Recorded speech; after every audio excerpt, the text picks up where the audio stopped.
ಮೈಸೂರು ಲೋಕಸಭಾ ಕ್ಷೇತ್ರದಲ್ಲಿ ಬಿಜೆಪಿಯಿಂದ ಯದುವೀರ್ ಒಡೆಯರವರು ಕಣಕ್ಕಿಳಿದಿದ್ರೆ ಮತ್ತೊಂದು ಕಡೆ ಸಿಎಂ ಅವರ ಆಪ್ತ ಲಕ್ಷ್ಮಣ್ ಕಾಂಗ್ರೆಸ್ನಿಂದ ಅಭ್ಯರ್ಥಿಗೆ ಕಣಕ್ಕೆ ಧುಮುಕಿದ್ದಾರೆ. ಹಾಗಾಗಿ ಆಪ್ತನನ್ನ ಗೆಲ್ಲಿಸಿಕೊಂಡು ಬರೋದಕ್ಕೆ ಸಿಎಂ ಸಿದ್ದರಾಮಯ್ಯ ಅವರು ಈಗ ರಂಗಪ್ರವೇಶವನ್ನ ಮಾಡಿದ್ದಾರೆ. ಮೈಸೂರು ಲೋಕಸಭಾ ಕ್ಷೇತ್ರದ ಅಖಾಡಕ್ಕೆ ಸಿಎಂ ಸಿದ್ದರಾಮಯ್ಯ ಅವರು ಎಂಟ್ರಿ ಆಗಿರೋದು ಬಹಳ ಕುತೂಹಲ ಕೆರಳಿಸ್ತಾ ಇದೆ.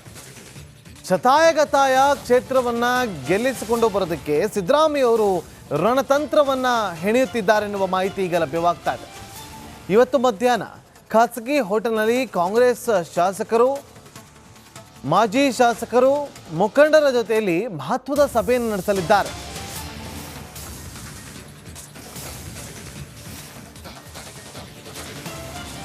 ನೋಡಿ, ಒಂದು ಕಡೆ ಪ್ರತಿಷ್ಠೆಯ ಕ್ಷೇತ್ರ ಅಂತ ಹೇಳಿದ್ರು ಕೂಡ ತಪ್ಪಾಗೋದಿಲ್ಲ ಸಿಎಂ ಸಿದ್ದರಾಮಯ್ಯ ಅವರು.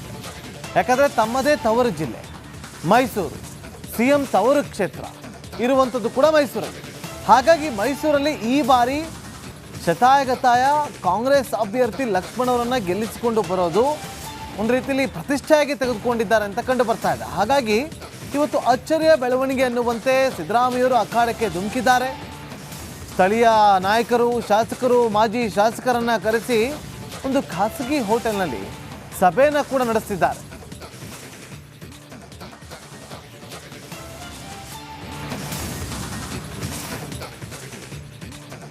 ನೋಡಿ, ಸಿಎಂ ಸಿದ್ದರಾಮಯ್ಯನವರು ಈ ಬಾರಿ ಮೈಸೂರನ್ನ ಬಹಳ ಸೀರಿಯಸ್ ಆಗಿ ತೆಗೆದುಕೊಂಡಿದ್ದಾರೆ ಎನ್ನುವುದು ಬಹಳ ಸ್ಪಷ್ಟ. ಒಂದ್ ಕಡೆ ಸಿದ್ದರಾಮಯ್ಯನವರ ಸಿಎಂ ಆಗಿರೋದ್ರಿಂದ ತಮ್ಮ ಕ್ಷೇತ್ರದ ಕಡೆಗೆ ಅತಿ ಹೆಚ್ಚಿನ ಸ್ಥಾನ ಗೆಲ್ಲಿಸಿಕೊಂಡು ಬರಲೇಬೇಕಾದಂತಹ ಸವಾಲು ಕೂಡ ಸಿಎಂ ಸಿದ್ದರಾಮಯ್ಯನವರ ಮುಂದಿದೆ. ಹಾಗಾಗಿ ವಿಧಾನಸಭೆ ಕ್ಷೇತ್ರದ ಅಂಕಿ ಅಂಶವನ್ನ ಕೇಳಿದ್ದಾರಂತೆ ಸಿದ್ದರಾಮಯ್ಯನವರು. 2014ರಿಂದ 19ರ ತನಕ ಪ್ರತಿ ಕ್ಷೇತ್ರದ ಮಾಹಿತಿಯನ್ನ ಸಿಎಂ ಸಿದ್ದರಾಮಯ್ಯ ಕೇಳಿದ್ದಾರೆ.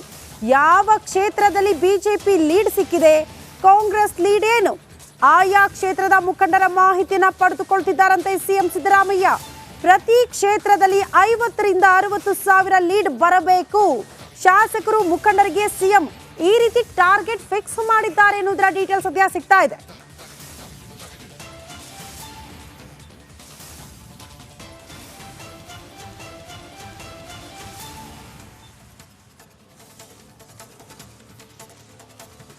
ಈ ಬಗ್ಗೆ ಮತ್ತಷ್ಟು ಡೀಟೇಲ್ಸ್ ಅನ್ನ ಕೊಡ್ತಾ ಹೋಗ್ತಾರೆ ನಮ್ಮ ಪ್ರತಿನಿಧಿ ವಿನೋದ್. ನೇರ ಸಂಪರ್ಕದಲ್ಲಿ ಜಾಯಿನ್ ಆಗ್ತಿದ್ದಾರೆ. ವಿನೋದ್, ಬಹಳ ಸೀರಿಯಸ್ ಆಗಿ ತೆಗೆದುಕೊಂಡಂಗೆ ಕಾಣಿಸ್ತಾ ಇದೆ ಮೈಸೂರು ಕೊಡಗು ಲೋಕಸಭಾ ಕ್ಷೇತ್ರವನ್ನ ಸಿಎಂ ಸಿದ್ದರಾಮಯ್ಯನವರು. ಕಾರಣ, ಸಿದ್ದರಾಮಯ್ಯನವರೇ ಸಿಎಂ ಆಗಿದ್ದಾರೆ. ತಮ್ಮ ತವರು ಕ್ಷೇತ್ರಗಳಲ್ಲಿ ಅತಿ ಹೆಚ್ಚಿನ ಸ್ಥಾನ ಗೆಲ್ಲಲೇಬೇಕಾದಂತಹ ಅನಿವಾರ್ಯತೆ. ಹಾಗಾಗಿ ಯಾವ ರೀತಿ ಕಾರ್ಯತಂತ್ರವನ್ನ ರೂಪಿಸಿಕೊಂಡಿದ್ದಾರೆ, ಯಾವ ರೀತಿ ಬೆಳವಣಿಗೆಗಳಾಗ್ತಾ ಇದೆ?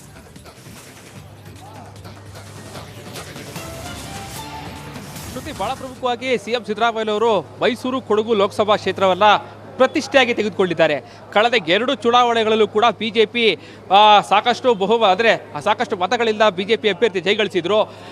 ಈ ಬಾರಿ ಈ ಒಂದು ಕ್ಷೇತ್ರವನ್ನ ಗೆಲ್ಲಿಸಲೇಬೇಕು. ಜೊತೆಗೆ ಸಿಎಂ ಸಿದ್ದರಾಮಯ್ಯನವರೇ ಆಯ್ಕೆ ಮಾಡಿರುವಂತಹ ಎಂ ಲಕ್ಷ್ಮಣ್ ಅವರ ಗೆಲುವಿಗೆ ಸಾಕಷ್ಟು ರಣತಂತ್ರ ಹೊರಳಿತಾ ಇದ್ದಾರೆ. ಬಹಳ ಪ್ರಮುಖವಾಗಿ ಇವತ್ತು ಮೈಸೂರಿಗೆ ಆಗಮಿಸಿರುವಂತಹ ಸಿಎಂ ಅವರು ಖಾಸಗಿ ಹೋಟೆಲ್ನಲ್ಲಿ ಈಗಾಗಲೇ ಕೈ ಮುಖಂಡರ ಜೊತೆ ಸಭೆ ನಡೆಸ್ತಾ ಇದ್ದಾರೆ. ಬಹಳ ಪ್ರಮುಖವಾಗಿ ಮೈಸೂರು ಕೊಡಗು ಕ್ಷೇತ್ರದ ಕೈ ಅಭ್ಯರ್ಥಿಗಳ ಜೊತೆಗೆ ಮುಖಂಡರ ಜೊತೆ ಸಭೆ ನಡೆಸಿರುವಂಥದ್ದು. ಈಗಾಗಲೇ ಕಳೆದ ಚುನಾವಣೆಯಲ್ಲಿ ಮೈಸೂರು ಲೋಕಸಭಾ ವ್ಯಾಪ್ತಿಯಲ್ಲಿ ಕೈ ಶಾಸಕರು 5 ಜನ ಶಾಸಕರಿದ್ದಾರೆ. ಅದರಲ್ಲಿ 2 JDS, ಕೇವಲ 1 ಮಾತ್ರ ಬಿಜೆಪಿಯ ಶಾಸಕರಿರುವಂಥದ್ದು. ಸೊ ಹೀಗಾಗಿ ಕಳೆದ 2 ಲೋಕಸಭಾ ಚುನಾವಣೆಗಳಲ್ಲಿ ಯಾವ ಕ್ಷೇತ್ರಗಳಲ್ಲಿ ಎಷ್ಟೆಷ್ಟು ಲೀಡ್ ಎಲ್ಲ ಬಂದಿದೆ, ಜೊತೆಗೆ ಕಳೆದ ಚುನಾವಣೆಯಲ್ಲಿ ಯಾವ ಕ್ಷೇತ್ರಗಳಲ್ಲಿ ಹೆಚ್ಚು ಲೀಡ್ ಎಲ್ಲ ಬಂದಿದೆ, ಕಾಂಗ್ರೆಸ್ಗೆ ಯಾವ ರೀತಿ ರಣತಂತ್ರ ಹಿಡಿಬೇಕು, ಇದೆಲ್ಲದರ ಬಗ್ಗೆ ಸಾಕಷ್ಟು ಮಾಹಿತಿಯನ್ನು ತೆಗೆದುಕೊಳ್ತಾ ಇದ್ದಾರೆ. ಬಹಳ ಪ್ರಮುಖವಾಗಿ ಈಗಾಗಲೇ ಕೈ ಶಾಸಕರಿಗೆ ಕೊಟ್ಟಿರುವಂತಹ ಟಾಸ್ಕ್ ಎಲ್ಲ ಬಂದಿದ್ದಾರೆ. ಈಗಾಗಲೇ ಕಳೆದ ಚುನಾವಣೆಯಲ್ಲಿ ನರಸಿಂಹರಾಜ ವಿಧಾನಸಭಾ ಕ್ಷೇತ್ರ ಮತ್ತು ಹುಣಸೂರು ವಿಧಾನಸಭಾ ಕ್ಷೇತ್ರಗಳಲ್ಲಿ ಕಾಂಗ್ರೆಸ್ಗೆ ಲೀಡ್ ಎಲ್ಲ ಬಂದಿತ್ತು. ಇಲ್ಲಿ ಉಳಿದ 6 ವಿಧಾನಸಭಾ ಕ್ಷೇತ್ರಗಳಲ್ಲೂ ಕೂಡ ಬಿಜೆಪಿ ಅಭ್ಯರ್ಥಿಗೆ ಲೀಡ್ ಬಂದಿತ್ತು. ಸೊ ಹೀಗಾಗಿ ಈ ಬದಲಾದ ರಾಜಕೀಯದಲ್ಲಿ ಈಗಾಗಲೇ ಕೊಡಗು ಕ್ಷೇತ್ರದಲ್ಲಿ ಮೊಟ್ಟ ಮೊದಲ ಬಾರಿಗೆ 2 ಕೈ ಶಾಸಕರಿದ್ದಾರೆ. ಜೊತೆಗೆ ಮೈಸೂರಿನಲ್ಲೂ ಕೂಡ ಕೆ ವೆಂಕಟೇಶ್ ಅವರು ಪಿರಿಯಾಪಟ್ಟಣ ಕ್ಷೇತ್ರವನ್ನು ಪ್ರತಿನಿಧಿಸ್ತಾ ಇದ್ದಾರೆ. ಸೊ ಹೀಗಾಗಿ ಈ 3 ಕ್ಷೇತ್ರಗಳಲ್ಲಿ ಕೊಡಗು ಕ್ಷೇತ್ರದಲ್ಲಿ 1 ಲಕ್ಷ ಲೀಡ್ ಬರಬೇಕು. ಜೊತೆಗೆ ಪಿರಿಯಾಪಟ್ಟಣದಲ್ಲೂ ಕೂಡ 50ರಿಂದ 60 ಸಾವಿರ ಲೀಡ್ ಎಲ್ಲ ಬರಬೇಕು. ಜೊತೆಗೆ ಈಗಾಗಲೇ ಚಾಮರಾಜ ಇರ್ಬೋದು, ನರಸಿಂಹರಾಜ ಕ್ಷೇತ್ರಗಳಿರ್ಬೋದು, ಈ ಕ್ಷೇತ್ರಗಳಲ್ಲೂ ಕೂಡ ಅತಿ ಹೆಚ್ಚು ಲೀಡ್ ಬರಲೇಬೇಕು. ನಮಗೆ KR ಕ್ಷೇತ್ರದಲ್ಲಿ ಲೀಡ್ ಬರೋದಿಲ್ಲ. ಸೊ ಹೀಗಾಗಿ ಆ ಕ್ಷೇತ್ರದಲ್ಲಿ ಕಡಿಮೆ ಆದಂಥ ಮತಗಳೆಲ್ಲ ಈ ಉಳಿದ 7 ಕ್ಷೇತ್ರಗಳಲ್ಲಿ ಕೂಡ ಮ್ಯಾನೇಜ್ ಮಾಡಬೇಕು. ಸೊ ಹೀಗಾಗಿ ಪ್ರತಿಯೊಬ್ಬರು ಕೂಡ ಪಕ್ಷದ ಅಭ್ಯರ್ಥಿಗೆ ಕೆಲಸವನ್ನು ಮಾಡಬೇಕು. ಜೊತೆಗೆ ಯಾರೊಬ್ಬರು ಕೂಡ ಬಿಜೆಪಿಯ ಅಭ್ಯರ್ಥಿ ವಿರುದ್ಧವಾಗಿ ಹೇಳಿಕೆಗೆಲ್ಲ ಕೊಡಬಾರ್ದು. ಭಾಷಣ ಮಾಡುವಾಗ ಅತಿ ಎಚ್ಚರಿಕೆಯಿಂದ ಭಾಷಣ ಮಾಡಬೇಕು. ಸೂಕ್ಷ್ಮ ವಿಚಾರಗಳನ್ನು ಇಟ್ಕೊಂಡು ಬಿಜೆಪಿ ಮತವನ್ನು ಕೇಳೋದಕ್ಕೆ ಮುಂದಾಗುತ್ತೆ. ಸೊ ಹೀಗಾಗಿ ಎಲ್ಲೂ ಕೂಡ ಎಡವಟ್ಟುಗಳಾಗಬಾರ್ದು. ಸೊ ಹೀಗಾಗಿ ಸಾಕಷ್ಟು ಸೂಕ್ಷ್ಮವಾಗಿ ಈ ಒಂದು ಚುನಾವಣೆ ಎದುರಿಸಬೇಕು ಅಂತೇಳಿ ಸಿಎಂ ಅವರು ಪ್ರತಿಯೊಬ್ಬ ಶಾಸಕರಿಗೂ ಕೂಡ ಬಿಗ್ ಟಾಸ್ಕ್ ಅನ್ನು ಕೊಟ್ಟಿದ್ದಾರೆ.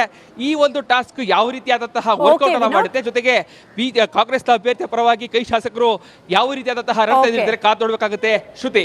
ಓಕೆ ವಿನೋದ್, ಧನ್ಯವಾದಗಳು ತಮ್ಮೆಲ್ಲ ಮಾಹಿತಿಗೆ.